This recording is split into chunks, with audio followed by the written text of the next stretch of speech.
63 सीधे अपन आगे पहुंच गए, एक साथ लगभग 100 गाथा बीच की पढ़ चुके हैं अपन, छोड़ा नहीं है। सुहपयडीण विसोहि तिवो असुहाण संकिलेसेण विवरीदेण जहन्नो अणुभागो सौवपयडीणम्। अब सबसे पहले अनुभाग किससे कम ज्यादा बनता है वो बता रहे हैं। अनुभाग को पहले बताया था आपको, अनुभाग बंध किसे कहते हैं? कर्मों के फल देने की जो शक्ति है उसका नाम है अनुभाग। जिसमें जितनी इंटेंसिटी है उसको कहते हैं अनुभाग, और उसका जीव के साथ संबंध हो जाना उसे कहेंगे अनुभाग बंध। जैसे आम का एग्जाम्पल दिया था आपको कि एक आम है तो वो आम में नेचर है हापुस का, तो वो कहलाती है उसकी प्रकृति। कितने दिन तक रहेगा अच्छा बिना सड़ा हुआ वो कहलाती है उसकी स्थिति। और कितना मधुर है, कितना स्वादिष्ट है, कितना रस है वो कहलाता है उसका अनुभाग। और कितना बड़ा है, कितने वजन का है, क्या साइज का है, कितने वेट का पाया जाता है वो कहलाता है उसका प्रदेश। तो हम यहाँ पर अनुभाग को कह रहे हैं ना, उसमें जो फलदान शक्ति है, कर्म जितने आते हैं साता असाता अधिक ज्ञानावरण दर्शनावरण वगैरह, तो इन सब में क्या है फल देने की शक्ति पड़ती है कि इसमें जब उदय आएगा तो कितना घात होगा, कितना अनुकूल सामग्री की उपलब्धि होगी, या कितना इस जीव को अच्छा या बुरा फील होगा, उस बात को कहते हैं अनुभाग। और वह अनुभाग बंधता है। एक जैसा अनुभाग नहीं होता कर्म में, जीव का परिणाम जैसा होता है उसके अनुसार उसमें फलदान शक्ति पड़ती है। जैसे एक वो कहते हैं ना, जितना आप गुड़ घोलोगे उतना ये मीठा होगा। तो जितना आपने गुड़ घोला है यानी जितनी आपने उसमें परिणाम दिए हैं उसके अनुसार फल आएगा। तो आपने जितना संक्लेश भाव विशुद्ध भाव किया है तो वो कर्म की प्रकृतियां गुणस्थान के योग्य बनती हैं, लेकिन बंधने पर भी उसमें जो फलदान शक्ति है वो आपके परिणामों के अनुसार पाई जाती है। ठीक है, अब कैसे पाई जाती है, किससे क्या होता है? तो उनका सुहपैडीन, जो सुह यानी शुभ प्रकृतियां हैं, वह विसोही जो विशुद्ध परिणाम हैं उनसे तीव्र विशुद्धि से तीव्र अनुभाग का बंध होता है। किसका? शुभ प्रकृतियों का। शुभ प्रकृतियां यानी जो पुण्य प्रकृतियां गिना चुके हैं पहले, प्रशस्त प्रकृतियां कितनी गिनाई थी? 68 साता वेदनीय, यश कीर्ति, उच्च गोत्र, देवायु, मनुष्यायु, तिर्यंचायु, ये सब जो पहले बता चुके हैं उसी को यूज करना है। जो वे प्रशस्त प्रकृतियां हैं पुण्य वाली, उनका यदि बंध हो रहा है तो बंध होते समय उनका अनुभाग ज्यादा होवे, अधिक होवे, ज्यादा मधुर फल देवे, तो वो तब होगा जब परिणाम जीव का विशुद्ध है।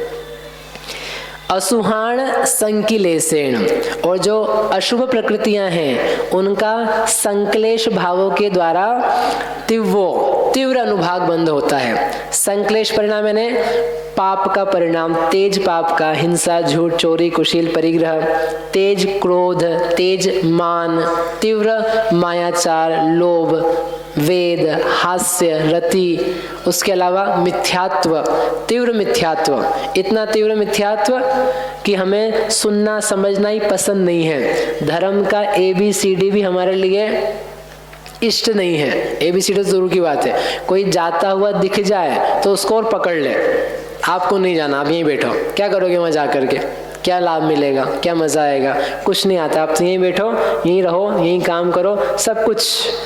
तो व्यक्ति का इतना तेज मोह हो जाता है, मिथ्यात्व हो जाता है, शुभ बातों के लिए भी पसंद नहीं करता है, तो उसका जो परिणाम है वो कैसा है? संक्लिष्ट।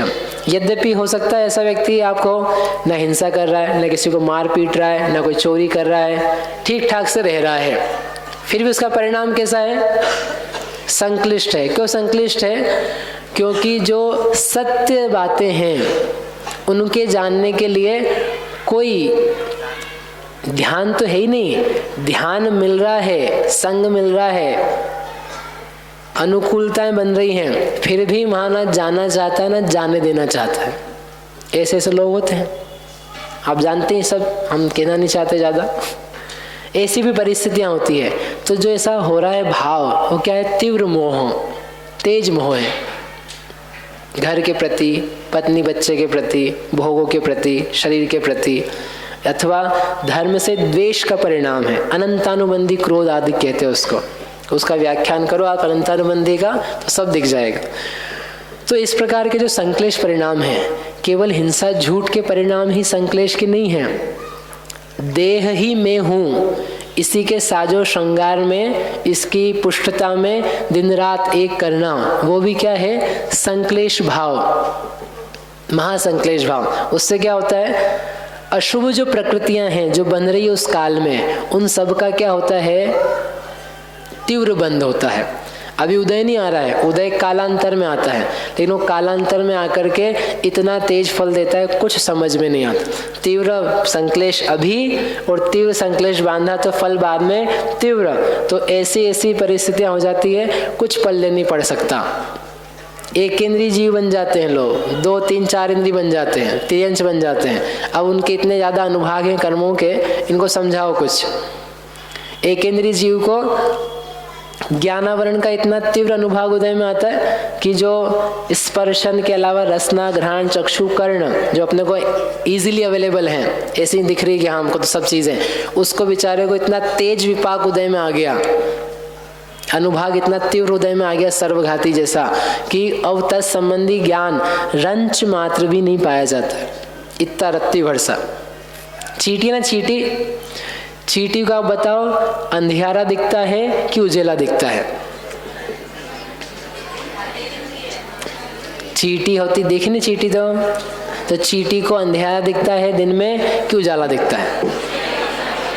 आंखें नहीं उसकी, आप कह रहे तो आंखें नहीं तो अंधेरा दिखता होगा ना? अंधेरा दिखता है ना उजाला दिखता है, उसको पता ही नहीं है अंधेरा क्या होता है, उजाला क्या होता है। उस संबंधी ज्ञान तक का उसके अभाव है, इतना हीनता है उसके। एक इंद्रिय से पूछो खट्टा क्या होता है, मीठा क्या होता है, कड़वा क्या होता है? खट्टा उसको मीठा लगता होगा, मीठा कड़वा लगता होगा, पाप का उदय ना, कुछ नहीं। उस संबंधी ज्ञान का ही पूरा पूरा अभाव है। ऐसे ऐसे अनुभव उदय में आ रहे हैं। अपने को जो चीजें बहुत सरल, सहज, नेचुरली अवेलेबल हैं, अपन उसको किस रूप में कर लेते हैं और उसी में बन करके, बह करके बांध लिया पाप परिणामों से, लड़ने झगड़ने से, चीजें एक दूसरे की खींचने से, काशायिक भाव से, क्रोध, मान, माया, लोभ। अब इन सबका पूरा ज्यादा व्याख्यान चाहिए, हम अभी बंध की चर्चा नहीं कर रहे, लेकिन जो अपने परिणाम हैं उनको नापो। तो मोह के परिणाम, कषाय के परिणाम, अज्ञान के परिणाम, असंयम के, प्रमाद के, ये सब के सब तेज हों तो क्या करा लेते हैं? अशुभ प्रकृतियों का बंध और साथ में तेज अनुभाग के साथ। और स्थिति बंध में जाके पूछेंगे तो खूब खूब स्थिति वाले ऐसे। और विपरीदेण, विपरीत बंध होता है किससे? जहन्नुम, जघन्य विशुद्धि से कम बंध होगा पुण्य प्रकृतियों का, और कम संक्लेश से पाप प्रकृतियों का अनुभाग कम बंधेगा। ठीक है ना? आप लगा सकते इतना तो कि शुभ प्रकृतियों का उत्कृष्ट अनुभाग है। कैसे बंधेगा?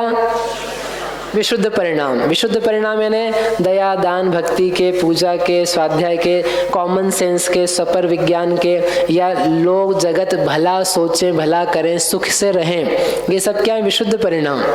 अपन बेकार में परिणाम खराब करते रहते हैं बिना काम के। एक समझो अपन गाड़ी चलाते हुए जा रहे हैं, ठीक है, धीरे धीरे धीरे धीरे धीरे, बहुत आराम से, ताकि किसी को कष्ट ना हो।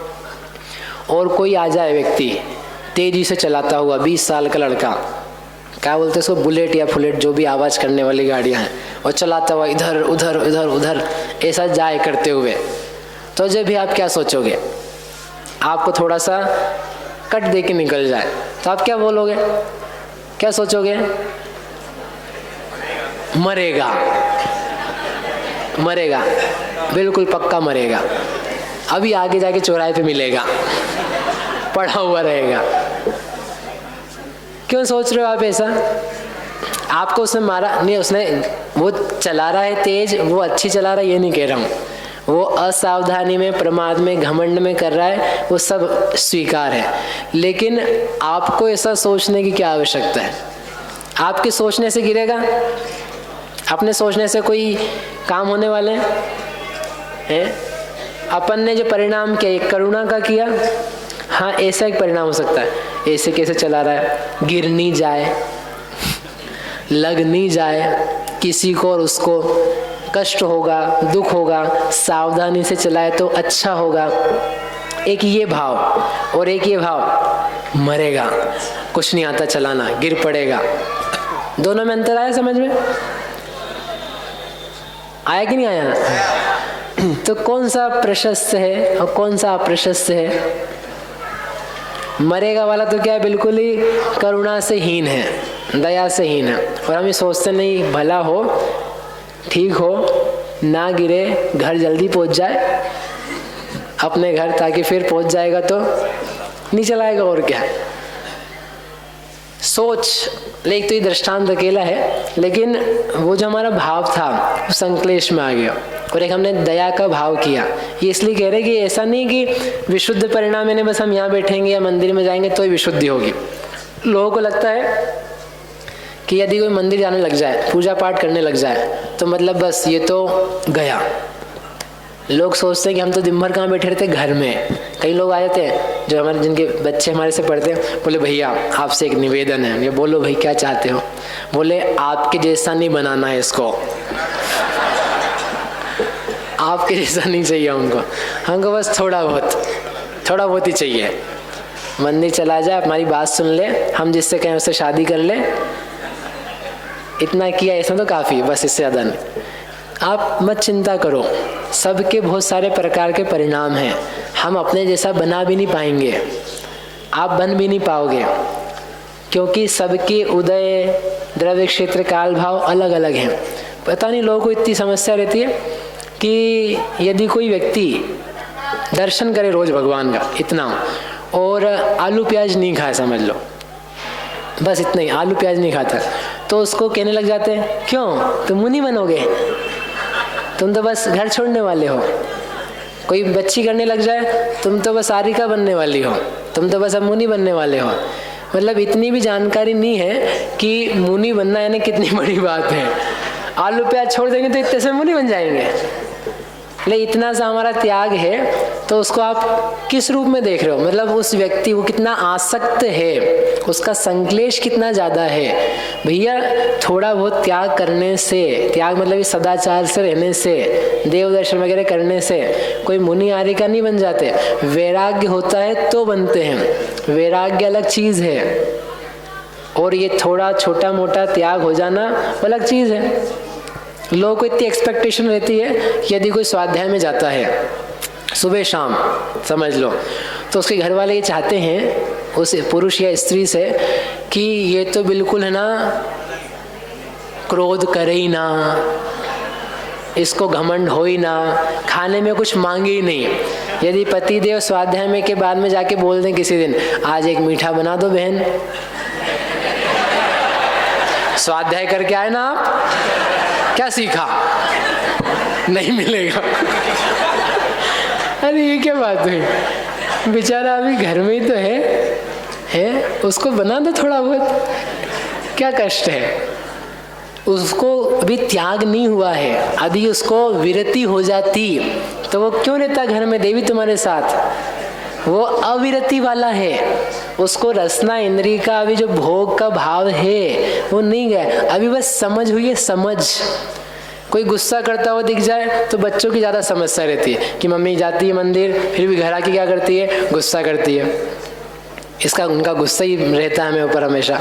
भाई अभी वो घर में है, घर में रह कर के गुस्से आते हैं, आने नहीं चाहिए किसी भी जीव को, हमारी भावना ये है। लेकिन आपको ये समझना होगा और समझाना भी होगा, और दूसरों आप जिनको आप देखते हो उनके प्रति भी समझना होगा। जिसका जितना गुणस्थान होता है उतने ही उसके परिणाम होंगे। आप चाह रहे हो कि मंदिर सुबह शाम जा रहा है तो इसको तो बस गुस्सा आए नहीं, बिल्कुल पानी बन जाए। अरे पानी होते हैं मुनिराज, उनको नहीं आते हैं किसी विपरीत परिस्थितियों के होने पर भी। जो पहले, दूसरे, तीसरे, चौथे, पांचवे में हैं, उनको उनके लायक चीज आती है। इससे मैं ये नहीं कह रहा हूँ मुझे भैया कि आप कल को आप घर जाके बोलने लग जाओ, देखो बहन अब मैं आज सुन करके आया हूँ, तुम तो सुबह शाम दो मुझे। हम भोगों की सपोर्ट की बात नहीं कर रहे हैं, स्वच्छंदता की नहीं कह रहे आपसे, लेकिन समझने की कह रहे हैं कि जहाँ जितनी चीजें पाई जाती है उतनी ही होगी। उससे ज़्यादा आप चाहते हो, आपकी एक्सपेक्टेशन ज़्यादा है, आप गलत चाह रहे हो और फ्रस्ट्रेशन आएगा उसमें, और कुछ नहीं आएगा। रोज रोज नहीं, मतलब समझो 10 एक दिन में कोई व्यक्ति मिलता है वो ये कंप्लेन ही करता है, खुद से ही रहती है उसकी। इतना सुनते हैं, इतना समझते हैं, फिर भी इच्छा हो जाती है खाने की, पीने की, पहनने की, ओढ़ने की, तो उसको फ्रस्ट्रेशन आने लग जाती है। फिर ये सोचता है कि हम पढ़ना सुनना ही बंद कर दें। आप फ्रस्ट्रेट मत हो, आप जहाँ हो उसमें उसके लायक औदैहिक भाव पाए जाते हैं। आपको ज्ञान हो रहा है ना कि ये ऐसा भाव है, ये पढ़ने का फल है। जो नहीं पढ़ता है, नहीं सुनता है, उसको तो बेचारे को पता तक भी नहीं लगता है कि मैं कर क्या रहा हूँ, मेरे भाव कैसे हो रहे हैं, ये अच्छा है कि बुरा है। इस बात का जो भेद है वो भेद तक नहीं आ रहा है। आपको भेद आ रहा है ना, ये इतना फल है। आपको अच्छा नहीं लग रहा उसमें कि करने लायक नहीं है, ये बस फल है। त्याग तो स्थान स्थान पे जाके होता है। चीज़ों में कमी जो है वो अपने योग्यता अनुसार समय पर होती है। इसलिए अपने आप से भी आप दुखी मत हो, विषयों में लिप्त मत हो जाना, लेकिन जहाँ जितना होता है उतना ही हो पाएगा। और कोई छोटा सामान्य सा त्याग कर रहा है उसको चिढ़ाओ नहीं, उसको ऐसा नहीं बोलो कि वो ऐसा बन रहा है। मुनि आदि बनने के लिए, त्यागी होने के लिए, ब्रह्मचारी होने के लिए बहुत पुरुषार्थ चाहिए, बहुत भाव चाहिए हैं, तब जाके वो स्थितियाँ बनती हैं। इसलिए बढ़ने दो बच्चों को, छोटा छोटा त्याग है, अच्छी बात है, करने दो उसे। वो नहीं छोड़ के जाएगा आपको, चिंता मत करो, वो रहेगा घर में। घर त्यागी तो बहुत अल्प से ही होते हैं, बहुत कम ही हो पाते हैं। ठीक है। जो असंख्यात कल्पकाल तक मानो कोई एक इंद्रिय में रह रहा है तो उसको जगन्य कषाय परिणाम हो रहे हैं, मानो एक सागर प्रमाण मिथ्यात्व को बांध रहा है। तो ऐसे में वो ज्ञानावरण के इतने तीव्र अनुभाग को कैसे बांधेगा? ज्ञानावरण के अनुभाग तो क्या सभी बांधते हैं। कौन से अनुभाग बांधते हैं? सर्वघाती के। हाँ। लेकिन उसकी अब जाति भी इस प्रकार की कि उसको सर्वघाती के उदय ही नियम से रहेंगे। आप भी बांध रहे हो, बहुत सारे लोग बांध रहे हैं, लेकिन आपकी जाति ऐसी है कि उसको नौकर्म नहीं है वैसा, तो वैसे उदय नहीं पाया जा रहा है, आपको 6 ऑप्शन पाया जाता है। जाति उसकी एक इंद्रिय जैसी है तो उसका नौकर्म भी वैसे ही है, फल भी वैसे ही आएगा, और संक्लेश उसके लायक पाया जाता है। फिर तो चतुस्थान बंद जितनों को हो रहा है सबको एक जैसा ही हो रहा है, तो उसमें अनुभाग नहीं, कम ज्यादा होता है ना। अनंत स्पर्धक होते हैं, गुणहानियां होती है स्पर्धकों में, अनंत अनंत, तो उनमें अंतर पड़ता है।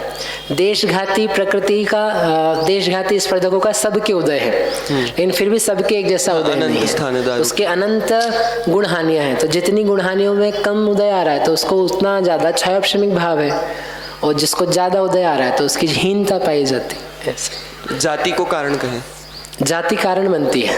जाति, आप कोई एकेंद्री पंचेंद्री में आए, अब पहला समय है, मनुष्य तिर्यंश है, उसके संक्लेश भी है, लेकिन उसको 5 इंद्री का 6 ऑप्शन तो अब हो ही गया है, प्रकट हो गया उसके, कुछ नहीं किया उसने, एक इंद्री से बस पंचेंद्री में जन्म ले रहा है विग्रह गति में, तब भी 6 ऑप्शन प्रकट हो चुका है। तो यहाँ पर शुरू में ये बताया कि अनुभाग उत्कृष्ट और जघन्य किन भावों से होता है। समझ में आया आपको? हाँ तो बोलो, आ गया। अब है ना, इसमें बीच में वो है, क्या कहते हैं, स्वामी। अब स्वामी हम बाद में पढ़ेंगे, पहले अपन ये देखते हैं कि इनके टाइप्स क्या होते हैं। तो वो पीछे दिया है, गाथा नंबर आप निकालिए 180 पेज नंबर है 295 अपन ने कितनी छोड़ी है? 164, इन्हें 7 और 9 16 गाथाएं भी स्किप करिए। इसको अपन करेंगे कल दिन में, क्योंकि थोड़ा सा वो प्रकरण भी ऐसा है, हेवी प्रकरण है दिन के लायक। दिन में जो लोग आते हैं बहादुर लोग, उनके लिए है। सबसे अच्छी क्लास लगती है मेरे को दिन की, उसमें बस पढ़ाना रहता है, पढ़ाते रहो आप, एक जैसा पढ़ाते रहो, कोई दिक्कत नहीं है, जितना समझ में आना उतना ही आना है।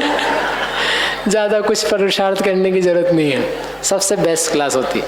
जिसको देखना हो कल आप दिन में आओ, आपको समझ में आएगा क्या बहादुरी चाहिए बैठने के लिए। सुबह और शाम वाले तो क्या बहादुर हैं आप जानते ही हो। दिन में आओगे ना आप कल, आज नहीं, आज तो एक्सरसाइज वाला दिन है, दिन में आओगे आप कल संडे को तो आपको अजब गजब चीज़ें दिखेगी और बहुत बड़े मार्मिक भाव है उसमें कि कौन कौन से लोगों को कैसे कैसे भाव होते हैं, अपन सोच भी नहीं सकते। ऐसे ऐसे तेज अनुभाग, तेज संक्लेश किन महान जीवों को हो जाते हैं, तो उसको देख करके अपने को भी विरक्ति आती है।